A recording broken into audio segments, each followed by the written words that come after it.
Hello base அனைவருக்கும் வணக்கம். அவர் இருவரும் அழகான ஜோடிகள் விசாகப்பட்டினத்தை சுத்தி பார்க்கறதுக்காக வராங்க. அந்த அழகான காட்சியும் நிறைய இடங்களை சுத்தி பார்க்கறாங்க. பகல் முழுவதும் சுத்தி பாக்குறாங்க. இரவாவது அதாவது இரவுக்கு முன்னாடி அவங்க முன்பதிவு செஞ்ச அந்த ஹோட்டலுக்கு போறாங்க.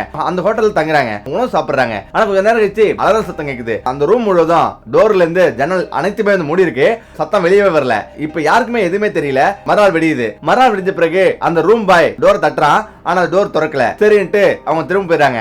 இப்ப மதியமும் தட்டுறான். மதியமும் தட்டின பிறகும் எந்த ஒரு ரியாக்ஷன், எந்த ஒரு ரெஸ்பான்ஸும் உள்ள இருந்து வரல. ராத்திரி ஆகுது. மாலை நேரம் ஆன பிறகு மேனேஜர் சொல்றான். மேனேஜருக்கு கொஞ்சம் சந்தேகம் வருது. நேத்திலிருந்து கதை திறக்கலனா அதுல ஏதோ விஷயம் இருக்கு, இந்தா நீயே வந்து கதை திற அப்படின்ட்டு அவனோட சாவி ரூம் கீயை கொடுத்து நீ ஓபன் பண்ண அப்படின்னு சொல்றான். அவனும் அந்த ரூம் பையும் ஓபன் பண்றான். ரூம்ல யாருமே இல்ல. இப்ப மேனேஜர் அங்கிருந்து வராரு. மேனேஜர் உள்ள போய் பாக்குறாரு. உள்ள போய் பார்த்த பிறகு எதுவுமே தெரியல. சூட்கேஸ் கூட இருந்தில்ல. எந்த ஒரு ஆள் இருந்த தடயமும் தெரியல. இப்ப அங்க ஒரு விஷயம் இருந்ததை பார்த்து பயங்கரமா அதிர்ச்சி ஆயிடுறாரு. அப்படி என்னதான் அந்த இடத்துல இருந்தது அப்படின்னு இந்த வீடியோ முழுவதும் பாருங்க. என்ன நடந்ததுன்றத கேட்டாவே அதிர்ச்சி அடைவீங்க. அந்த மேனேஜர் உள்ள வந்து பாக்குறாரு. ஏதோ ஒரு அதிர்ச்சியான விஷயத்தை பார்த்து பயங்கரமா அதிர்றாரு. அங்க ஏதோ ரத்தம் வந்து அங்கங்க இருந்து தெளிச்சிருக்கு. இப்ப அந்த ரத்தத்தை பின்தொடர்ந்து நேரா போறாரு. அது வந்து நேரா பெட்ரூமுக்கு போகுது. அந்த இடத்த பாக்குறாரு. பயங்கர அதிர்ச்சி ஆகுறாரு. அதுதான் ஒரு பெண்ணை வந்து தலை இல்லாம முண்டை மட்டும் நிர்வாண கோலத்துல கிடக்குறாங்க. அதை பார்த்து பயங்கரமா அதிர்ச்சி அடைஞ்சிட அந்த மேனேஜரு என்ன பண்றதுன்னு அவருக்கு ஒண்ணுமே புரியல. இப்ப உடனடியா போலீஸ் போன் பண்றாரு. போலீஸும் உடனடியா வந்து விசாரணை ஆரம்பிக்கிறாங்க. அவன் பார்த்தா ஒரு தடையுமே இல்ல. அந்த பொண்ணு நிர்வாண கோலத்துல இருக்காங்க. தலை காணோம். அந்த பொண்ணோட கையில டாட்டு குத்திருக்கு. அதுவும் அந்த தடயமும் அழிச்சிருக்கு. அதாவது ஏதோ கத்தியாலேயே அந்த தடயத்தை வந்து அழிச்சிருக்காங்க. இப்ப அவங்களுக்கு ஒண்ணுமே புரியல. யாரு இந்த பொண்ணு என்னன்ட்டு எதுவுமே அவங்களுக்கு தெரியல. இப்ப அங்க வந்து ஒரு தடயமும் இல்ல. பின்னாடியா சிசிடிவி கேமராவை ஆய்வு பண்றாங்க. சிசிடிவி கேமரா ஆய்வு பண்ணும்போது அது கொரோனா காலன்றதால அந்த ரூமுக்கு வரும்போதும் அவங்க வந்து மாஸ்க் அணிஞ்சிருக்காங்க. அதே போல இரவு 3 மணிக்கு யாரோ ஒரு இளைஞன் வெளியாவது மட்டும் தெரியுது. அப்பதான் அந்த இளைஞனும் மாஸ்க் போட்டிருக்கான். ஆனாலும் அவன் கையில வந்து ஏதோ ஒரு பிளாஸ்டிக் கவர் போல இருந்திருக்கு. அந்த பிளாஸ்டிக் கவர் வந்து வெளியில போகும்போது வாசலுக்கு வெளியில ஒரு குப்பை தொட்டி இருக்கு. அந்த குப்பை தொட்டில தூக்கி போட்டு அவன் பாட்டுக்கு போயிடுறான். போலீசாருக்கு ஒரே அதிர்ச்சி. என்னவா இருக்கும் அப்படின்ட்டு திரும்பவும் அந்த குப்பை தொட்டியை போய் தேடுறாங்க. இப்ப அந்த குப்பை தொட்டில வந்து அந்த தலை வந்து இருக்குது. அந்த தலையை பார்த்து அதிர்ச்சி அடைஞ்ச போலீசாரு அதை வந்து ஓபன் பண்றாங்க. ஓபன் பண்ணி பார்த்தா அந்த பொண்ணோட தலை வந்து இருக்கு. இப்ப அந்த பெண்ணோட தலை இந்த குப்பை தொட்டில இருக்கிற தலை. எதுக்காக இவன் தலையை வெட்டினா, எதுக்காக இந்த பொண்ணை கொன்னா, எதுக்காக இவன் குப்பைத்தொட்டில வீசிட்டு போனா, ஏன் தடயத்தை அழிக்கணும், பலவிதமா அவங்க விசாரணை பண்ண ஆரம்பிக்கிறாங்க. இந்த கேஸை பத்தி தோண்ட ஆரம்பிக்கிறாங்க. இப்ப அது யாரு என்னன்னு விசாரணை பண்றாங்க போலீசார். மேலும் அவங்க என்ன பேர்ல புக்கிங் பண்றாங்கன்னு பாக்குறாங்க. நிர்மலா சீதாராமன் அதுல புக்கிங் பண்றாங்க. ஒருவேளை இது உண்மையான பேரா கூட இருக்கலாம், அல்லது பொய்யான பேரா கூட இருக்கலாம். இது என்னன்னு கண்டுபிடிக்க முடியாது. ஆனாலும் இதுல என்ன விஷயம் இருக்கு அப்படின்றத நல்லா ஆய்வு பண்ண அவங்க விரும்புறாங்க. இப்ப மேலும் நிறைய தடய ஆய்வாளர்கள் வந்து வர சொல்றாங்க.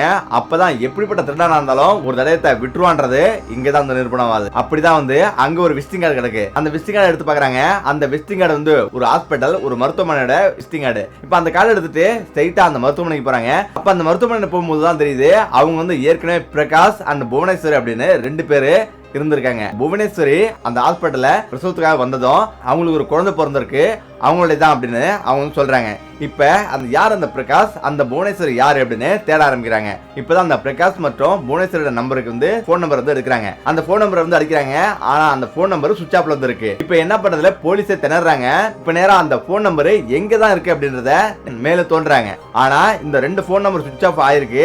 ஆனா ஒரு போன் மட்டும் சுவிட்ச் ஆன் பண்ணி திரும்ப ஆஃப் ஆயிருக்கு. அவங்களுக்கு ஒரு குழந்தை பிறந்ததையும் மருத்துவர்கள் சொல்றாங்க. இப்ப ஒரு நம்பரை மட்டும் சுவிட்ச் ஆஃப் பண்ணி ஆஃப் பண்றது தெரியுது. அந்த நம்பரை போலீஸார் தேடுறாங்க.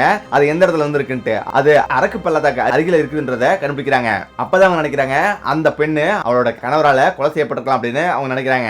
இப்ப விசாரணை பண்ண ஆரம்பிக்கிறாங்க. அவரோட அந்த பெண்ணோட கணவர் பிரகாஷ் என்பவர் அவர் ஒரு சாஃப்ட்வேர் இன்ஜினியர். அந்த பொண்ணு ஹவுஸ் ஒய்ஃப். இப்ப நேரா பிரகாஷ் போறாங்க. பிரகாஷ் பிடிச்சி விசாரணை பண்றாங்க. அப்ப சொல்றாரு நான் ஒரு சாஃப்ட்வேர் இன்ஜினியர். ஆனா நேத்தில இருந்து என்னோட மனைவி காணல அப்படின்னு அவர் சொல்றாரு. அப்பதான் போலீசாரு சரி காணவில்லை அப்படின்றிய எதுக்காக போலீஸ்ல கம்ப்ளைண்ட் பண்ணல, புகார் அளிக்கல அப்படின்னு போலீசார் கேக்குறாங்க. இந்த நேரத்துல அவர் கொஞ்சம் திருன்னு முழிக்கிறாரு. அப்படியானா அவரை போலீஸ் ஸ்டேஷன் ஆச்சிருப்பாங்க அப்படின்னு காவல் நிலையத்தை வந்து ஆச்சரிய போறாங்க. இப்ப அவங்க பாணியில விசாரிக்க ஆரம்பிக்கிறாங்க. இப்பதான் பிரகாஷ் உண்மையை வெளிப்படுத்துறான். அதாவது ராத்திரி 2 மணிக்கு பூர்வமா தூங்கிட்டு இருக்கும் போது அவரோட கழுத்தை அறுத்து கொடூரமா கொலை செஞ்சு அங்கிருந்து ஒரு தடயம் கூட இல்லாம அனைத்து ஐடி கார்டு அனைத்துமே வந்து எடுத்துட்டு நான் வெளியேறேன் அப்படின்னும், அவரோட கையில பச்சை குத்து இருந்தா அந்த ப்ரூஃபி வந்து அழிக்கிறதுக்காக நான் கத்தி எடுத்து அவ கையில வந்து கிழிச்சு ஃபுல்லா அந்த தடயத்தை அழிச்சேன் அப்படின்னும் அவர் சொல்றாரு. இப்பதான் தடயம் வந்து வெளில தெரியவிடாதுன்றதுக்காக அவரோட தலையை வெட்டி ஒரு பையில வச்சு ஒரு பிளாஸ்டிக் கவர்ல சுத்தி அதை குப்பத்தொட்டில போட்டான் அப்படின்னு அவர் சொல்றாரு. சரி எதுக்காக கொலை செஞ்சு அப்படின்னு போலீஸ் விசாரணை பண்றாங்க. அப்பதான் அவரு பலவிதமான அதிர்ச்சியான தகவலும் வெளியே சொல்றாரு.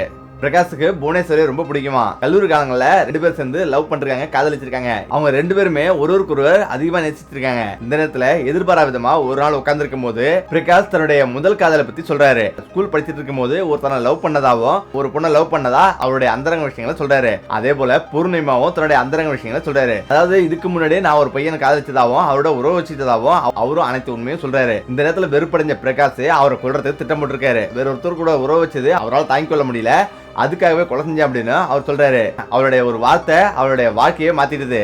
வேறொரு இளைஞரோட உடல் ரீதியா நெருக்கமா இருந்ததை பிரகாஷால தாங்கிக் கொள்ள முடியல. எப்படி பார்த்தாலும் அந்த வெஸ்டிங் கார்டால அவன் வந்து மாட்டிக்கிட்டான். இருந்தாலும் அப்படி இல்லைனாலும் என்னைக்காவது ஒரு நாள் அவன் கண்டிப்பா மாட்டுவான். ஏன்னா யாரோ ஒருத்தர் எப்படிப்பட்ட தவறு செஞ்சாலும் அவர் சரியான தண்டனை வந்து அனுபவிக்கிறது உறுதி. சமூகத்துல இது போல கொடூரங்கள் அடிக்கடி நடந்துட்டு இருக்கு. இனிமேல் எப்பொழுதுமே கவனமா இருங்க. இந்த வீடியோ உங்களுக்கு பிடிச்சிருந்தா லைக் பண்ணுங்க.